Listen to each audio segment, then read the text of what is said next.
Hello बच्चों, आज की इस वीडियो में हम चैप्टर 15 प्रोबेबिलिटी देखने जा रहे हैं। हम 10 to 15 मिनट्स में इस चैप्टर को कंप्लीट कर लेंगे। ये वीडियो उन बच्चों के लिए, सभी के लिए इंपॉर्टेंट है जो क्लास 12th के एग्जाम देने वाले हैं, चाहे सीबीएसई बोर्ड के बच्चे हो चाहे एचबीएसई बोर्ड से हो, ठीक है। और इससे पहले के सभी चैप्टर हम कंप्लीट कर चुके हैं। अगर आपने इससे पहले की वीडियो नहीं देखी है तो आप चैनल की प्लेलिस्ट में जाकर के देख सकते हैं। सबसे पहली प्लेलिस्ट बनी हुई है class 12th maths quick revision, class 12th maths quick revision, ठीक है।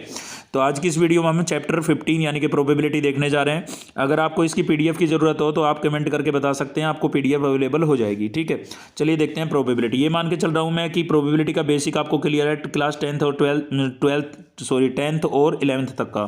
तो 12th का जो पहला टॉपिक है हमारा वो है कंडीशनल प्रोबेबिलिटी। तो हम साथ में ये भी डिस्कस करेंगे कि हमें कैसे पता लगेगा कि कंडीशनल प्रोबेबिलिटी का यूज करना है, क्योंकि अक्सर बच्चों को प्रोबेबिलिटी में इस चीज़ की दिक्कत आती है, पता नहीं लग पाता कि कौन सा कॉन्सेप्ट यहाँ पर लगेगा। तो देखिए कंडीशनल प्रोबेबिलिटी आपकी कब यूज होगी, अगर क्वेश्चन में लिखा है probability of A upon B या बी अपॉन ए, तो इनको देख करके तो आप इजिली पता कर सकते हैं कि कंडीशनल प्रोबेबिलिटी का यूज होगा। या फिर क्वेश्चन में लिखा मिलेगा आपको conditional probability, find conditional probability, ठीक है। तो ये तीन बातें देख करके तो आप इजीली समझ जाएंगे। इसके अलावा अगर इन तीनों में से कोई भी नहीं लिखा हुआ है तो क्वेश्चन के अंदर आपको कंडीशन लगी हुई मिलेगी, जैसे कि आपको कहेगा भाई find the probability of even number if odd number is also occur, ठीक है। यानी कि इवन नंबर की प्रोबेबिलिटी निकालनी है अगर ओड नंबर भी आपको मिल रहे हो तो सेकंड इवेंट में। तो इस टाइप से इफ करके कंडीशन लगाएगा। अब देखिए ये रिजल्ट क्या होता है, probability of A upon B क्या होता है आपका, probability of A intersection B upon probability of B. कैसे याद करना है, देखिए इसमें ऊपर इंटरसेक्शन है, इसमें भी ऊपर इंटरसेक्शन है, यहाँ अपॉन में बी लिखा है तो बी की प्रोबेबिलिटी नीचे, यहाँ अपॉन में ए लिखा है तो ए की प्रोबेबिलिटी नीचे। ऐसे आप याद कर सकते हैं। एक सेट के अंदर आपने एक रिलेशन पढ़ा था प्रोबेबिलिटी, वो प्रोबेबिलिटी हम यूज कर रहे हैं, probability of A union B equals to probability of A plus probability of B minus probability of A intersection B, ठीक है। तो इसको आप लर्न कर ले। इसके अलावा आपको याद करना है कि किसी भी इवेंट की प्रोबेबिलिटी, उसके सक्सेस की प्रोबेबिलिटी और उसके फेलियर की, बार लगा हुआ है ना तो मतलब फेलियर की प्रोबेबिलिटी, दोनों का सम कितना होता है 1। इसका भी यूज हम आगे करेंगे। जैसे एक एग्जाम्पल देख रहे हैं साथ साथ, तो यहाँ पर लिखा हुआ है इफ पी नोट ए, मतलब बार की प्रोबेबिलिटी है 0.7, पी बी की प्रोबेबिलिटी 0.7 और probability of B upon A आपको गिवन है 0.5। तो ये बोल रहा है then find the value of P A upon B या ए यूनियन बी की वैल्यू आपको फाइंड आउट करनी है, ठीक है। तो सबसे पहले तो इस नोट का समाधान करते हैं। नोट की प्रोबेबिलिटी आपको 0.7 गिवन है, यानी कि बार की प्रोबेबिलिटी 0.7 गिवन है। तो ए की प्रोबेबिलिटी क्या होगी, तो इस बार की प्रोबेबिलिटी को हम 1 में से माइनस कर देते हैं, क्योंकि टोटल सम कितना होता है 1, अभी हमने देखा। तो 1 में से 0.7 को जब आप माइनस करेंगे तो 0.3 आपके पास ए की प्रोबेबिलिटी आ जाएगी। बी की प्रोबेबिलिटी आपको पहले से गिवन थी। फर्स्ट पॉइंट में आपको ए अपॉन बी कैलकुलेट करना है, तो प्रोबेबिलिटी ऑफ बी अपॉन ए क्या होता है, ये होता है आपका, ठीक है। यहाँ पर sorry B upon A calculate करना था आपको। तो बी अपॉन ए का फॉर्मूला ये था। इंटरसेक्शन की प्रोबेबिलिटी हमें फाइंड आउट करनी है, सॉरी यहाँ पर ये फाइंड करने का तो यहाँ है, ठीक है, यहाँ पर है, ये गिवन है ना, इसका यूज करके हम पहले इंटरसेक्शन की प्रोबेबिलिटी फाइंड आउट कर रहे हैं। तो probability of B upon A equals to क्या होगा, probability of intersection B upon probability of A. तो इंटरसेक्शन की प्रोबेबिलिटी आपको फाइंड आउट करनी है, तो इसको हमने एच डीज लिख दिया। इसकी प्रोबेबिलिटी 0.5 गिवन थी और ए की प्रोबेबिलिटी कितनी थी 0.3। तो ये डिवाइड हो रहा है, इधर आके मल्टीप्लाई होगा, यानी कि इंटरसेक्शन की प्रोबेबिलिटी आपके पास 0.15 आ जाएगी। अब देखिए भाई हमें प्रोबेबिलिटी फाइंड आउट करनी थी ए अपॉन बी की। तो ए अपॉन बी क्या होता है आपका, probability of A upon B क्या होगा, probability of intersection B upon probability of B. तो इंटरसेक्शन की आई थी 0.15 और बी की आपको गिवन थी 0.7, ठीक है। तो इसको आप डेसिमल पॉइंट हटा करके रिमूव करके सोल्व कर लेंगे, आंसर आ जाएगा। इसके अलावा आपको सेकंड चीज़ क्या फाइंड आउट करनी थी, ए यूनियन बी। अब ए यूनियन बी का ये रिजल्ट था, अभी हमने देखा। तो इसके अंदर हम ए की प्रोबेबिलिटी, बी की प्रोबेबिलिटी और इंटरसेक्शन की जो अभी आई है वो तीनों सब्स्टिट्यूट कर देंगे। ए की 0.3 थी, बी की 0.7 और इंटरसेक्शन की 0.15। अब इन दोनों का ऐड करके जब 0.15 माइनस करेंगे तो आपके पास इसका फाइनल रिजल्ट आ जाएगा 0.85, ठीक है। एक और भी हमने एग्जाम्पल देखा इसमें। इसके अंदर है भाई एक बैग है जिसके अंदर 3 रेड बॉल है, 7 ब्लैक बॉल है, 2 balls are draw at random without replacement. If second selection is given to be red, what is the probability that the first is also red. तो यहाँ पर देखिए कंडीशन लगी हुई है, आपको प्रोबेबिलिटी आपसे पूछी गई है कि बोल रहा है what is the probability that the first is also red, और यहाँ पर सेकंड सिलेक्शन क्या बोला गया है, देखिए रेड, है ना। तो कंडीशन क्या लगी है, if second selection is given to be red, अगर सेकंड सिलेक्शन रेड हो तब तो आपको फर्स्ट की प्रोबेबिलिटी बतानी है। तो इस टाइप से कंडीशन लगी हुई आपको क्वेश्चन में मिलेगी। तो इसके अंदर हमारे पास 3 रेड बॉल थी और 7 ब्लैक बॉल थी, यानी कि टोटल बॉल कितनी हो गई 10। अब देखिए यहाँ पर इसने नंबर ऑफ सैंपल स्पेस हम फाइंड आउट कर रहे हैं। 10 बॉल में से पहले 1 बॉल ड्रा करेंगे तो 10C1 लिखेंगे, कम्बिनेशन का यूज कर रहे हैं। विदाउट रिप्लेसमेंट क्वेश्चन में लिखा हुआ था, तो एक बॉल निकालने के बाद हमने रख दी है, तो अब बॉल कितनी बची है 9, और 9 में से हम दूसरी बॉल निकालेंगे, टोटल 2 बॉल निकालनी थी, तो ये हो जाएगा 10C1 इंटू 9C1। इसको सोल्व करेंगे तो 10 इंटू 9 यानी कि 90 सैंपल स्पेस बनेंगे टोटल। अब हमने क्या किया है, रेड बॉल को R1 R2 R3 से डिनोट कर लिया है, ब्लैक बॉल को B1 से लेकर के B7 तक डिनोट कर लिया है। ए सेट के अंदर हम फर्स्ट केस में रेड बॉल रखेंगे, तो देखिए हमने पहले R1 को पकड़ा, R1 के साथ R2 लिया, R1 के साथ R3 लिया, R1 के साथ B1, R1 के साथ B2, ऐसे ही R1 के साथ B3 से B7 तक चले जाएंगे, तो ये टोटल 9 केस आपके बन जाएंगे। ठीक है, ऐसे फिर R2 को फिक्स करके R2 के साथ R1, R2 के साथ R3, R2 के साथ B1, R2 के साथ B2 और R2 के साथ B7 तक चले जाएंगे, ऐसे ही R3 को फिक्स कर लेंगे। तो फर्स्ट केस में हमने रेड बॉल को रखा है, तो रेड बॉल को फर्स्ट केस में रखते हैं, तो टोटल केस कितने बनेंगे आपके, ये 27 केस बनेंगे, 999। ठीक है, 27 केस बनेंगे, और टोटल वैसे कितने बने थे 90, टोटल वैसे कितने बने थे 90। तो प्रोबेबिलिटी क्या हो जाएगी इसकी भाई, ये हो जाएगी 27/90 हो जाएगी। ठीक है, अब आगे बढ़ते हैं सेकंड इवेंट। सेकंड इवेंट में आपको रेड बॉल को कहाँ रखना है, सेकंड पोजीशन पर रखना है, तो हमने सेकंड पर R1 को फिक्स कर दिया, R1 के साथ R2 लिया, R1 के साथ R3 लिया, R1 के साथ B1 लिया, R1 के साथ B2, ऐसे ही R1 के साथ B7 तक चले जाएंगे।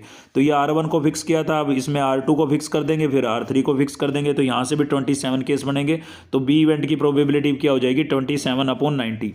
अब बच्चे को कन्फ्यूजन ये रहता है कि प्रोबेबिलिटी ऑफ A/B कैलकुलेट करना है या B/A कैलकुलेट करना है, तो उसके लिए आपको क्वेश्चन में देखना है कि फाइंड द प्रोबेबिलिटी या व्हाट इज द प्रोबेबिलिटी कौन से इवेंट के साथ लिखा हुआ है। तो देखिए यहाँ पर लिखा है what is the probability that first is also red, तो फर्स्ट जिसमें फर्स्ट में आपने रेड रखा है ना, उसको ऊपर रखना है, यानी कि उसकी प्रोबेबिलिटी फाइंड आउट करनी है। तो फर्स्ट में रेड हमने यहाँ पर रखे हैं, देखिए इस ब्लैक के साथ भी हमने R1 जो रेड जो है वो फर्स्ट पोजीशन पर रखी है, तो आपको यानी कि प्रोबेबिलिटी ऑफ A/B आपको फाइंड आउट करना है। तो लेकिन उससे पहले हमें इंटरसेक्शन फाइंड आउट करना पड़ेगा, A इंटरसेक्शन B। तो इन दोनों इवेंट के अंदर कौन से जो केस है वो कॉमन होंगे, ये रेड वाले केस कॉमन होंगे, ये 6 केस आपके क्या रहेंगे कॉमन, यहाँ पर भी मिलेंगे और यहाँ पर भी मिलेंगे। लेकिन ये ब्लैक वाले कॉमन नहीं रहेंगे, क्योंकि यहाँ पर ब्लैक जो है वो सेकंड पोजीशन पर है और यहाँ पर ब्लैक जो है वो फर्स्ट पोजीशन पर है, तो ये वाले कॉमन नहीं होंगे, केवल ये वाले 6 केस कॉमन हो जाएंगे। इंटरसेक्शन का मतलब कॉमन ही होता है, तो ये 6 केस हमने लिख दिए हैं, कितने हो गए 6, तो टोटल प्रोबेबिलिटी इसकी इंटरसेक्शन की प्रोबेबिलिटी क्या हो जाएगी 6/90। अब A/B हमें फाइंड आउट करना था, A/B क्या होता है, probability of intersection B upon probability of B। Intersection की प्रोबेबिलिटी यहाँ पर रख दी है, B की रख दी है, कैंसिल किया है, हमारे पास कितना आ गया 2/9 आ जाएगा। ठीक है, सेकंड टॉपिक आ जाता है मल्टीप्लिकेटिव लॉ ऑफ प्रोबेबिलिटी।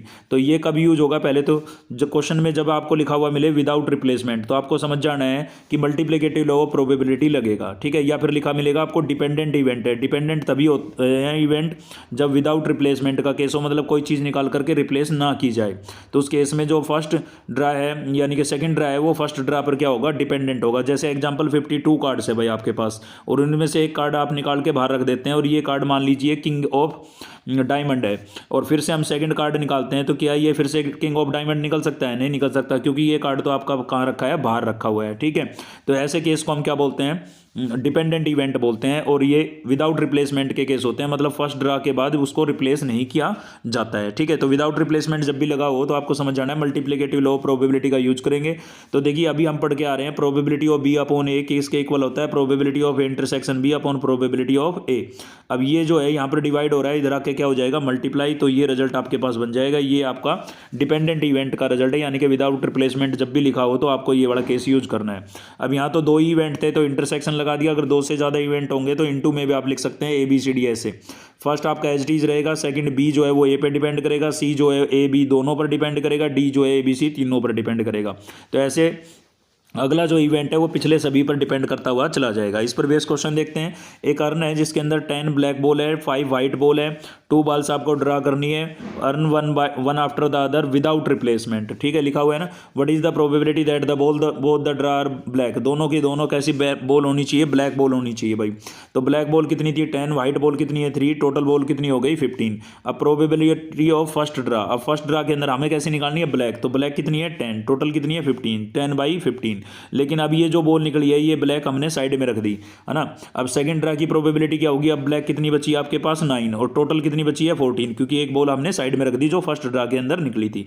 तो ये सेकंड ड्रा की प्रोबेबिलिटी होगी। ऐसे थर्ड ड्रा की भी आप निकाल लेंगे, थर्ड की क्या हो जाएगी 8/13 अगर जरूरत हो तो, लेकिन यहाँ पर तो 2 ही बॉल निकालने के लिए बोला था इसलिए जरूरत नहीं है। Probability of intersection B equals to क्या होगा, probability of A into probability of B upon A. तो इसकी आई थी हमारे पास 10/15 और इसकी आई थी 9/14, कैंसिल करेंगे 3/7 हमारे पास आंसर आ जाएगा। अब पढ़ रहे हैं हम इंडिपेंडेंट इवेंट्स। तो कोई भी इवेंट्स डिपेंड कब नहीं करते हैं, मतलब इंडिपेंडेंट कब होते हैं, जब वो विदाउट रिप्लेसमेंट का केस हो। यानी कि क्वेश्चन में अगर इंडिपेंडेंट इवेंट कब यूज करेंगे, जब क्वेश्चन में क्या लिखा हो विद रिप्लेसमेंट, मतलब कोई चीज़ निकाल करके वापस रिप्लेस कर दी तो वो फर्स्ट ड्रा सेकंड ड्रा जो है वो फर्स्ट ड्रा पर डिपेंड नहीं करेगा। इसके अलावा आप याद रखें कॉइन का जो क्वेश्चन होगा भाई थ्रो करने की चीज़ें हैं, जितनी भी थ्रो करने की चीज़ें हैं वो भी किस केस में आएगी, इंडिपेंडेंट इवेंट के केस में आएगी, क्योंकि वहाँ पर थ्रो जो है वो डिपेंड नहीं करते हैं एक दूसरे पर। ऐसे डाइस भी है वो भी किस में आएगी, इंडिपेंडेंट। तो या तो क्वेश्चन में आपको लिखा हुआ मिलेगा विद रिप्लेसमेंट, या फिर लिखा हुआ मिलेगा इंडिपेंडेंट इवेंट, या फिर क्वेश्चन ही आपका डाइस या कॉइन का क्वेश्चन होगा। तो ये भी किस में आते हैं, इंडिपेंडेंट इवेंट में आते हैं। आइए जानते हैं इंडिपेंडेंट इवेंट क्या होता है। तो हमने फर्स्ट कंडीशनल प्रोबेबिलिटी ये पढ़ी थी, ये डिवाइड हो रहा था इधर जाके मल्टीप्लाई हो गया था, तो ऐसा करने से ये मल्टीप्लिकेटिव लॉ प्रोबेबिलिटी बन गया था पिछला वाला। अब यहाँ पर क्या होगा, डिपेंड नहीं करेगी तो बी अपॉन ए को हम खाली क्या लिखेंगे, बी लिखेंगे। तो इसकी जगह बी लिखेंगे तो रिजल्ट क्या बनेगा आपका, probability of intersection B into P A into P B. ये आपके इंडिपेंडेंट इवेंट की कंडीशन बन गई। तो जब भी इंडिपेंडेंट इवेंट कहीं भी लिखा हुआ मिले तो आपको यूज करना है probability of intersection B equal to P A into P B, ठीक है। इसके अलावा मैं कुछ एक्स्ट्रा बातें आपको बता देता हूं जिनका यूज इसमें हो जाता है। म्यूचुअली एक्सक्लूसिव, म्यूचुअली एक्सक्लूसिव का मतलब है दोनों इवेंट अलग अलग है, उनमें कोई भी कॉमन नहीं है। यानी कि इंटरसेक्शन बी जो है वो फाई है, अब फाई है तो इसकी प्रोबेबिलिटी क्या होगी, 0। तो म्यूचुअली एक्सक्लूसिव इवेंट कभी भी लिखा हो तो उनके इंटरसेक्शन की प्रोबेबिलिटी क्या हो जाएगी, 0। और ऐसे केस में ये जो फॉर्मूला है आपका, इसमें इसका रिजल्ट क्या हो गया, 0। तो ए यूनियन बी किसके इक्वल हो जाएगा आपका, P A plus P B के इक्वल आ जाएगा। इस पर काफ़ी बार डायरेक्ट क्वेश्चन पूछे गए हैं। तो ए यूनियन बी किसके इक्वल हो जाएगा, P A plus P B. कब, जब ए और बी आपके कैसे हो, म्यूचुअली एक्सक्लूसिव इवेंट्स हों, ठीक है। आगे देख रहे हैं इस पर हम क्वेश्चन। तो if A and B are two independent event such that A union B आपको गिवन है 0.5 और ए आपको गिवन है 0.2 और आपको बी की वैल्यू फाइंड आउट करनी है। तो देखिए यूनियन दिखा, तो यूनियन का रिजल्ट हम यूज करेंगे। इससे पहले मैं आपको बता देता हूँ ए इंटरसेक्शन बी किसके इक्वल होता है, P A into P B के। अगर इवेंट कैसे हैं, इंडिपेंडेंट, और क्वेश्चन में लिखा था इंडिपेंडेंट, तो ए यूनियन बी किसके इक्वल होगा, P A plus P B, और इंटरसेक्शन की जगह हमने ये वैल्यू सब्स्टिट्यूट कर दी है क्योंकि इंटरसेक्शन इसके ही इक्वल था। अब इसकी वैल्यू आपको गिवन थी 0.5, ए आपको गिवन था 0.2, ये आपको गिवन नहीं था, फाइंड करना था। ए यहाँ पर 0.2 गिवन था, बी आपको गिवन नहीं था। अब इसमें से हमने पी बी क्या कर लिया है, कॉमन। पी बी कॉमन कर लिया तो अंदर बचेगा 1 माइनस 0.2, 1 में से 0.2 को माइनस करेंगे 0.8, और ये मल्टीप्लाई हो रहा था, इधर जाके क्या हो जाएगा, डिवाइड। तो पी बी की वैल्यू आपके पास 3/8 आ जाएगी। और देखते हैं क्वेश्चन, देखिए यहाँ पर लिखा है Ramesh appears for an interview for 2 post A and B for which selection is independent. देखिए इंडिपेंडेंट लिखा हुआ है तो इंडिपेंडेंट इवेंट का यूज करेंगे हम। Probability of his selection for post A post के लिए सिलेक्शन की प्रोबेबिलिटी ये है, बी पोस्ट के लिए सिलेक्शन की प्रोबेबिलिटी ये है।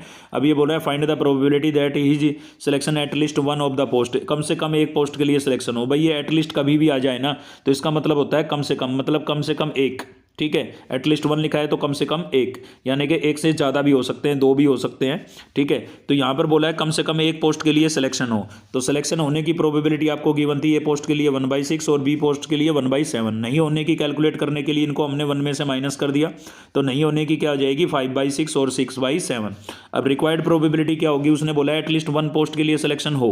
तो यहाँ पर देखिए हमने बी पर बार लगा दिया है, मतलब ए में तो सिलेक्शन होगा लेकिन बी में नहीं होगा, ए में सिलेक्शन नहीं होगा या बी में होगा, या फिर दोनों में सिलेक्शन हो जाएगा। एटलीस्ट 1 का मतलब है कम से कम एक, तो कम से कम एक या तो ए में होगा या बी में होगा या फिर दोनों में होगा। इसके अलावा आप ये भी कर सकते हैं कि ए और बी दोनों में ही सिलेक्शन नहीं होगा, इसकी प्रोबेबिलिटी फाइंड आउट करके 1 में से माइनस कर दें, यानी कि अपोजिट काम करें, कॉन्ट्राडिक्शन मेथड, है ना। तो यहाँ पर क्या होगा भाई, इसको आप लिख सकते हैं P A into P B bar. ऐसे इसको इंडिपेंडेंट इवेंट है, इंटू में लिख देंगे इन सभी को, और इन सभी की वैल्यू हम सब्स्टिट्यूट करके इसको एलसीएम लेकर के थोड़ा सिंप्लीफाई कर लेंगे, इतना तो आप कर सकते हैं। तो ये आपकी क्या आ जाएगी, रिक्वायर्ड प्रोबेबिलिटी आ जाएगी। तो इंडिपेंडेंट इवेंट के क्वेश्चन में आपको विद रिप्लेसमेंट लिखा हुआ मिलेगा या इंडिपेंडेंट इवेंट लिखा हुआ मिलेगा। अब हम पढ़ रहे हैं लॉ ऑफ टोटल प्रोबेबिलिटी, और इसके बाद पढ़ेंगे हम बेस थ्योरम। तो दोनों का क्वेश्चन की आइडेंटिफिकेशन एक साथ ही बता देता हूँ मैं। देखिए क्वेश्चन के अंदर क्या होगा, शुरुआत में ये सस्पेंस बना के चलेगा। कैसे सस्पेंस, जैसे जैसे कि दो बैग है आपके पास और इनके अंदर कुछ कलर की बॉलें हैं, ठीक है। इन दोनों में से एक बैग का सिलेक्शन होगा और सिलेक्टेड बैग में से एक बॉल निकालनी है। वो बॉल मान लीजिए रेड कलर की है, उसकी प्रोबेबिलिटी बताएं। तो सस्पेंस क्या बनाया कि दोनों में से कौन सा बैग सिलेक्ट होगा, ये बात लास्ट तक क्लियर नहीं की जाएगी। अगर सस्पेंस को लास्ट तक क्लियर नहीं किया जाता है तो लगेगा लॉ ऑफ टोटल प्रोबेबिलिटी, और सस्पेंस को लास्ट की लाइन में क्लियर कर दिया जाता है तो लगेगी बेस थ्योरम।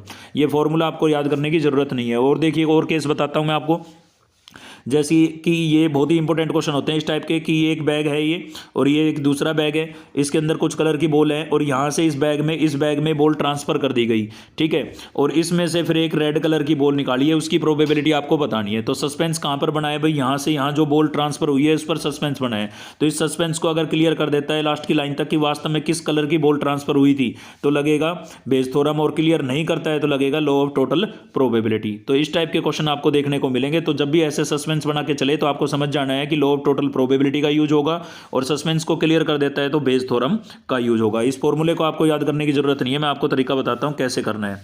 देखिए इस पर बेस क्वेश्चन देखते हैं, क्वेश्चन में आपको कॉन्सेप्ट समझ में आएगा। एक बैग के अंदर 4 रेड बॉल है, 3 ब्लैक बॉल है भाई हमारे पास, ठीक है।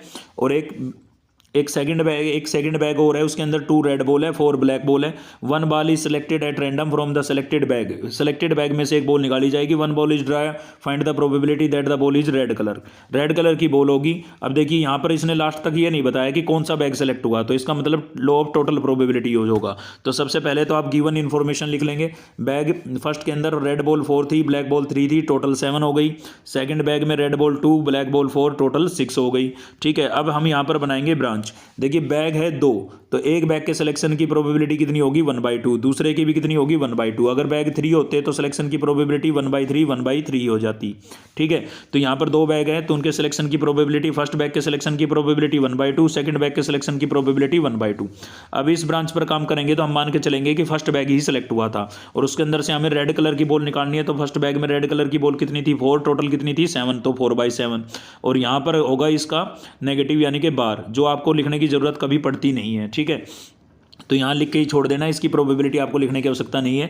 अब इस ब्रांच पर काम कर रहे हैं तो हम मान के चलेंगे कि सेकंड बैग सेलेक्ट हुआ है, और सेकंड बैग सेलेक्ट हुआ है तो सेकंड बैग में रेड कलर की बॉल कितनी थी 2, टोटल कितनी हो गई 6, ठीक है। और यहाँ पर बार की प्रोबेबिलिटी होगी जिसकी आवश्यकता आपको बहुत कम, वैसे ना के बराबर ही पड़ती है, इसलिए मैं बोल रहा हूँ कि जरूरत नहीं पड़ती है, ठीक है।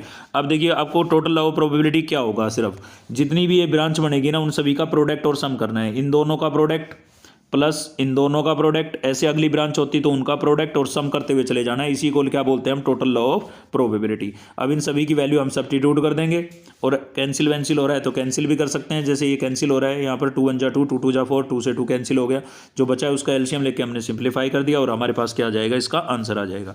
ये टोटल लॉ ऑफ प्रोबेबिलिटी का हमने यूज किया। अब हम देख रहे हैं बेस थ्योरम। तो बेस थ्योरम के क्वेश्चनों की आइडेंटिफिकेशन तो मैंने आपको बताई दी है, बाकी इस क्वेश्चन से और क्लियर कर लेते हैं। 2 बैग्स है, एक बैग ए है, एक बैग बी है। बैग ए के अंदर 4 वाइट बॉल है, 3 ब्लैक बॉल है, और दूसरे बैग के अंदर 2 वाइट और 2 ब्लैक बॉल है भाई। फिर कह रहा है बैग ए के अंदर से 2 balls are drawn at random and then transfer to bag B, bag B के अंदर ट्रांसफर कर दी गई है। अब देखिए यहाँ पर बना सस्पेंस कि बैग ए से बैग बी में जो दो बॉल गई है वो किस कलर की गई है। दोनों वाइट जा सकती है, दोनों ब्लैक जा सकती है, एक वाइट एक ब्लैक जा सकती है। तो 3 कंडीशंस हो सकती है, 3 पॉसिबिलिटीज हो सकती है। अगर इस सस्पेंस को ये क्लियर नहीं करता तो टोटल लॉ ऑफ प्रोबेबिलिटी का हम यूज करेंगे। अगर क्लियर कर देता है तो हम बेस थ्योरम का यूज करेंगे। अब ये कह रहा है कि a ball is dry and bag B, फिर बैग बी में से ट्रांसफर के बाद बैग बी में से एक बॉल निकालनी है और वो बॉल ब्लैक कलर की होगी, उसकी प्रोबेबिलिटी आपको फाइंड आउट करनी है। अब आगे देखिए क्या बोला है इसने, what is the probability that the transfer ball 1 white and 1 black. तो ये क्लियर कर दिया इसने कि जो ट्रांसफर बॉल है वो 1 वाइट होनी चाहिए और 1 ब्लैक। तो इस चीज को क्लियर नहीं करता तो हम टोटल लॉ ऑफ प्रोबेबिलिटी का यूज करते हैं। अब क्लियर कर दिया है तो बेस थ्योरम लगाएंगे, लेकिन स्टार्टिंग में टोटल लॉ ऑफ प्रोबेबिलिटी का ही यूज करेंगे। कैसे, क्योंकि देखिए ये नीचे टोटल लॉ ऑफ प्रोबेबिलिटी ही लगाया गया है, तो उसके लिए आपको ये लास्ट वाली लाइन को 1 मिनट के लिए भूल के चलना पड़ेगा। इस वाली लाइन को अभी आपको ये नहीं पता है कि वास्तव में किस कलर की बॉल ट्रांसफर हुई है, ठीक है। उसके लिए टोटल लॉ ऑफ प्रोबेबिलिटी का ये जो प्रोबेबिलिटी है वो हम फाइंड आउट करेंगे, फिर बेस थ्योरम का यूज करेंगे। तो देखिए बैग ए के अंदर white ball 4, black ball 3, total 7। Bag B में वाइट 2, ब्लैक 2 और टोटल कितनी हो गई 4। अब हम इनके ट्रांसफ़र की यहाँ पर बात होगी, यहाँ सिलेक्शन की बात नहीं होगी, क्योंकि इस बैग में से इस बैग में बॉल ट्रांसफ़र हो चुकी है और इसमें से ब्लैक कलर की आपको फाइंड आउट करनी है। तो यहाँ बैग के सिलेक्शन की तो बिल्कुल बात नहीं होगी। सस्पेंस यहाँ पर बनेगा, वहीं पर ब्रांच बनेगी। तो यहाँ सस्पेंस बना कि यहाँ से यहाँ जो बॉल गई है वो 2 बॉल गई है, तो वो दोनों वाइट जा सकती है, दोनों ब्लैक जा सकती है, एक वाइट एक ब्लैक जा सकती है। तो 3 ब्रांच यहाँ पर टोटल बनेगी। तो देखिए हमने 3 ब्रांच यहाँ पर बनाई है। ये देखिए यहाँ पर मैंने लिखा है W1। W1 का मतलब ये है कि जो बॉल ट्रांसफ़र हुई है वो आपकी दोनों कैसी गई है, वाइट बॉल गई है। अब फर्स्ट बैग में वाइट बॉल कितनी थी, 4, निकालनी कितनी है, 2। मोर देन 1 कभी भी ड्रा होता है, एक से ज़्यादा कोई चीज़ निकाली जाती है तो कॉम्बिनेशन का यूज होगा। 4 वाइट बॉल थी जिसमें से 2 निकालनी थी, टोटल कितनी थी, 7, 7 में से 2। ठीक है, ऐसे ही इस ब्रांच पर मैंने रखा है दोनों ब्लैक बॉल, तो ब्लैक बॉल कितनी थी, 3, निकालनी कितनी है, 2, टोटल कितनी है, 7, 7 में से 2। तो ऐसे 7C2 लिख देंगे। और तीसरी जो ब्रांच मैंने बनाई है वो WB मतलब एक वाइट एक ब्लैक। तो वाइट कितनी थी, 3, सॉरी ब्लैक कितनी थी, 3 और उसमें से एक, और वाइट कितनी थी, 4, 4 में से एक, और टोटल नीचे कितनी है, 7, 7 में से 2। ठीक है, ये ब्रांच बन गई भाई। अब इन ब्रांच पर काम करेंगे। जैसे इस ब्रांच पर काम करेंगे तो मान के चलेंगे कि जो बॉल ट्रांसफर हुई है वो वाइट कलर की हुई है, तो यहाँ से वाइट कलर की बॉल सेकंड बैग में गई, लेकिन हमें तो ब्लैक की प्रोबेबिलिटी फाइंड आउट करनी है। तो भाई वाइट गई है तो वहाँ पर टोटल 4 थी, 2 यहाँ से वाइट चली गई, तो टोटल कितनी हो गई, 6। लेकिन ब्लैक तो 2 ही रहेगी ना, क्योंकि दोनों वाइट गई है, तो 2/6 इसकी प्रोबेबिलिटी हो जाएगी। अब इस ब्रांच पर काम करेंगे तो मान के चलेंगे दोनों की दोनों कैसी गई है, ब्लैक। अब ब्लैक वहाँ पर सेकंड बैग में, बी बैग में ब्लैक पहले से थी 2। ठीक है, 2 यहाँ से ट्रांसफ़र होके गई तो ब्लैक कितनी हो गई, 4, और टोटल थी वहाँ पर 4, तो अब टोटल कितनी हो गई, 6, यानी कि 4/6 हो जाएगी इसकी प्रोबेबिलिटी। ठीक है, इस वाली ब्रांच पर काम करेंगे तो हम मान के चलेंगे कि एक वाइट एक ब्लैक गई है, हमें तो ब्लैक की निकालनी है, तो ब्लैक कितनी हो गई, 3, टोटल कितनी हो गई, 6, और यहाँ पर इसके बार की प्रोबेबिलिटी। अब क्या करना है आपको, जो सस्पेंस बनाया था उसको देखना है। सस्पेंस किस चीज़ का बनाया था, सस्पेंस बनाया था 1 वाइट 1 ब्लैक का। तो इसकी जो ये ब्रांच है इनका प्रोडक्ट आपको न्यूमिनेटर में लिखना है। तो ये देखिए हमने न्यूमिनेटर में लिख दिया है। और अपोन में क्या लगेगा, total law of probability. Total law of probability में क्या था, इन सभी ब्रांच के प्रोडक्ट का सम, इन दोनों का प्रोडक्ट, इन दोनों का प्रोडक्ट और इन दोनों का प्रोडक्ट, और बीच में प्लस का साइन लगा देंगे, यानी कि सम कर देंगे। ठीक है, तो ये फाइनल रिजल्ट हमारे पास बन जाएगा ये। अब इसको आपको क्या करना है, कॉम्बिनेशन को सोल्व करना है। कॉम्बिनेशन को कैसे सोल्व करते हैं वो मैं आपको बता देता हूँ, आप खुद से सिंप्लीफाई कर लेना इसको।